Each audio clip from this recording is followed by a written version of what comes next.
Welcome back to BBVN online classes. The next topic is built-in string method. आज अपन बात करेंगे जो string के जो मेथड बिल्ट इन होते हैं पाइथन के अंदर, उसके बारे में बात करेंगे। तो फर्स्ट आता है, देखिए वो आता है कैपिटलाइज।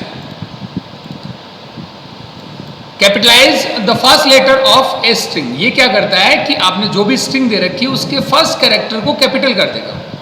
तो देखिए इसका सिंटेक्स क्या कहता है, कैसे अपन को इसको लिखना है। तो यहाँ पे जैसे मैंने लिखा प्रिंट के अंदर मैंने लिखा हेलो डबल कोटेशन में डॉट और देन कैपिटलाइज विथ पैरेंथेसिस, और फिर अपन क्या करेंगे, प्रिंट को क्लोज करेंगे। तो देखिए ये क्या करता है, फर्स्ट लेटर को ये क्या कर देगा, कैपिटल में कर देगा। तो आंसर में अपने क्या आ रहा है, एच बड़ा आ रहा है। ठीक है, नेक्स्ट अपना आता है, वो आता है इज एल्फा। ये क्या कहता है, देखिए return true if the string has at least one character and all characters are letters of the alphabet. कि जो आपकी स्ट्रिंग है उसमें कम से कम एक कैरेक्टर होना चाहिए और जितने भी कैरेक्टर है वो क्या होने चाहिए, अल्फाबेट होने चाहिए। ठीक है, कम से कम एक होना चाहिए और मोर देन वन होते हैं तो वो होनी चाहिए सारे क्या, अल्फाबेट। तो देखिए इसमें दे रखा है हे। अब इसको प्रिंट में अपन लिखेंगे, प्रिंट के अंदर लिखेंगे हे और then dot is alpha parenthesis के साथ। तो ये आंसर क्या करेगा, अपन को ट्रू करेगा, क्योंकि इसमें क्या है, सारे के सारे अल्फाबेट हैं। नेक्स्ट आपका आता है, वो आता है is digit. Return true if the string has at least one character and all characters are digit. कम से कम एक कैरेक्टर होना चाहिए और जो कैरेक्टर्स है वो सारे क्या होने चाहिए, डिजिट होने चाहिए। तो देखिए 1 2 3 है इसके अंदर, तो प्रिंट के अंदर लिखना है अपन co dot is digit parenthesis के साथ। तो आंसर क्या आ रहा है, ट्रू आ रहा है, क्योंकि इसके अंदर क्या है 1 2 3 है, तो ये किस में आता है, डिजिट में आता है। नेक्स्ट आता है, वो आता है is lower. Return true if the string has at least one character and all characters are in lower case. कम से कम एक कैरेक्टर होना चाहिए और जितने भी कैरेक्टर है वो लोअर केस में। तो देखिए अपन ने इसको कैसे लिखा है, वर्ड डॉट इज लोअर। अब ये क्या अपन को पहले से स्मॉल में दे रखे हैं, तो ये आंसर क्या करेगा, अपन को ट्रू करेगा। तो देखिए जितने भी सिंटेक्स है वो सारे के सारे अपन को किस में लिखने हैं, प्रिंट में लिखने हैं, तभी आंसर अपना आएगा। नेक्स्ट अपना आता है इज अपर, जस्ट अपोजिट हो जाता है किसके, इज लोअर के। ये क्या करेगा, आपने अपर केस में स्ट्रिंग दे रखी है और जितने भी कैरेक्टर दे रखे हैं वो सारे किस में होने चाहिए, आपके अपर केस में होनी चाहिए। तो ये आंसर क्या कर रहा है, अपन को ट्रू कर रहा है। नेक्स्ट आपका आता है, वो आता है लेन। लेन क्या करता है, लेंथ ऑफ स्ट्रिंग काउंट करता है, give the length of string. Suppose there आपने लिखा, प्रिंट के अंदर लिखना है अपन को ये भी लेन और देन हेलो। हेलो में नंबर ऑफ कैरेक्टर कितने हैं, 5, तो आंसर में क्या आ रहा है, 5 आ रहा है। नेक्स्ट आपका आता है, वो आता है अपर। अपर क्या कहता है, convert lower case letter into upper case. ये क्या करेगा, लोअर केस से अपर केस लेटर में चेंज कर देगा। तो देखिए यहाँ पे लिखा हुआ है हेलो डॉट अपर, तो इसका आंसर क्या आ रहा है, सारे के सारे जो टेक्स्ट आ रहे हैं, सॉरी कैरेक्टर आ रहे हैं, वो किस में आ रहे हैं, आपके अपर में आ रहे हैं, कैपिटल लेटर्स के अंदर आ रहे हैं। ठीक है, नेक्स्ट देखिए एक एग्जांपल अपन ने ले रखा है, जिसमें ले रखा है स्ट्रिंग 1। स्ट्रिंग 1 क्या है, कंटेनर है, एक वेरिएबल है, जिसमें क्या है, I am learning Python, sorry I am learning function in Python. तो ये कंप्लीट स्ट्रिंग किसके अंदर है, स्ट्रिंग 1 कंटेनर के अंदर है। अब देखिए इसमें क्या है, सबसे पहले प्रिंट स्टेटमेंट में अपन ने लिखा है स्ट्रिंग 1 डॉट अपर।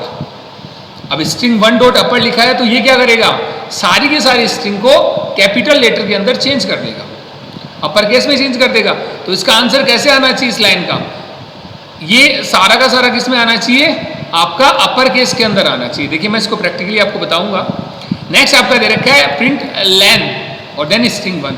तो ये क्या करना चाहिए, स्ट्रिंग 1 के अंदर नंबर ऑफ कैरेक्टर कितने हैं वो काउंट करेगा। देखिए इसमें साथ में स्पेस भी काउंट होता है, ये ध्यान रखिएगा आप।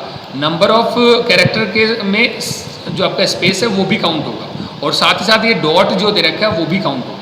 ठीक है, तो इसका आंसर 34 आना चाहिए। नेक्स्ट आपका दे रखा है, वो दे रखा है print string 1 dot is digit. Is digit क्या करेगा, ये चेक करेगा कि इसके अंदर जो वैल्यू है वो किसके अंदर है, डिजिट के अंदर है क्या, न्यूमेरिक वैल्यू है क्या। तो देखिए इसमें कहीं भी न्यूमेरिक वैल्यू नहीं है, तो आंसर इसका क्या आना चाहिए, फॉल्स आना चाहिए।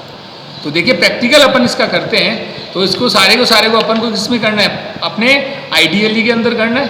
मैंने यहाँ पे पहले से इसको कॉपी करके रखा हुआ है। तो देखिए सबसे पहले string 1 I am learning function in Python और देन तीनों स्टेटमेंट अपने यहाँ पर। अब मैं इसको क्या करता हूँ, सेव करता हूँ। ठीक है, सेव करने के बाद अपन क्या करेंगे, रन करेंगे। रन करने के लिए अपन F5 शॉर्टकट है वो भी अपन प्रेस कर सकते हैं। तो देखिए आंसर क्या आ रहा है, फर्स्ट आ रहा है I am learning function in Python. ये सारा का सारा किस में आ रहा है, आपके कैपिटल लेटर के अंदर आ रहा है, ठीक है, अपर केस में आ रहा है। तो अपर जो आपका फंक्शन है, देखिए अपर फंक्शन ने क्या करा, इसको कैपिटल लेटर के अंदर चेंज कर दिया। नेक्स्ट अगर अपन बात करें तो नेक्स्ट आ रहा है 34।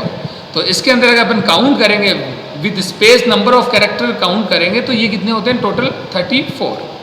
और नेक्स्ट आपका आता है वो आता है इस डिजिट।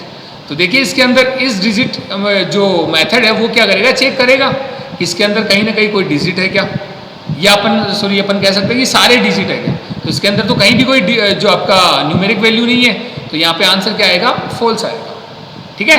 तो ये अपना बिल्ट इन फंक्शन। इसके अलावा भी बहुत सारे बिल्ट इन फंक्शन होते हैं। आपके चैप्टर के अंदर कुछ एक फंक्शन जो दे रखे थे वो मैंने आपको बताए हैं। इसके बाद में अगर अपन बात करें तो ये आपका आता है की टर्म्स, कि स्ट्रिंग क्या है, तो अपन कहते हैं सीक्वेंस ऑफ वन और मोर कैरेक्टर्स। नेक्स्ट आपका आता है एस्केप सीक्वेंस, या अपन कह सकते हैं escape character, a non printable character that is written using a backslash and followed by एक कैरेक्टर, जैसा कि मैंने आपको बताया स्लैश एन न्यू लाइन के लिए आता है। नेक्स्ट आपका आता है वो आता है कॉन्केटिनेशन, जब अपन को दो या दो से ज़्यादा स्ट्रिंग को क्या करना है, कंबाइन करना है, ज्वाइन करना है। नेक्स्ट आपका आता है वो आता है फंक्शन। तो फंक्शन क्या होता है, a group of related statement that perform a specific task when it is called. जब इसको कॉल किया जाता है तब ये क्या करता है, कोई ना कोई स्पेसिफिक टास्क परफॉर्म करता है, ठीक है।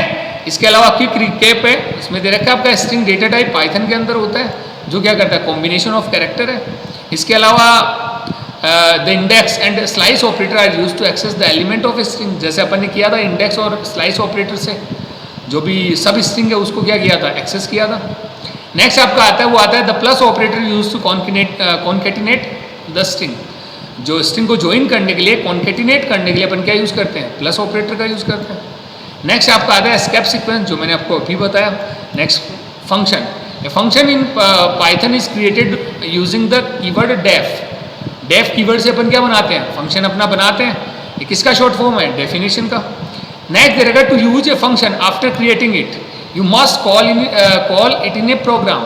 फंक्शन बनाने के बाद आपको कॉल करना मस्ट है, जितनी बार कॉल करोगे फंक्शन उतनी बार क्या होगा, एग्जीक्यूट होगा। नेक्स्ट आपका दे रखा है the return statement is use to exit from a function.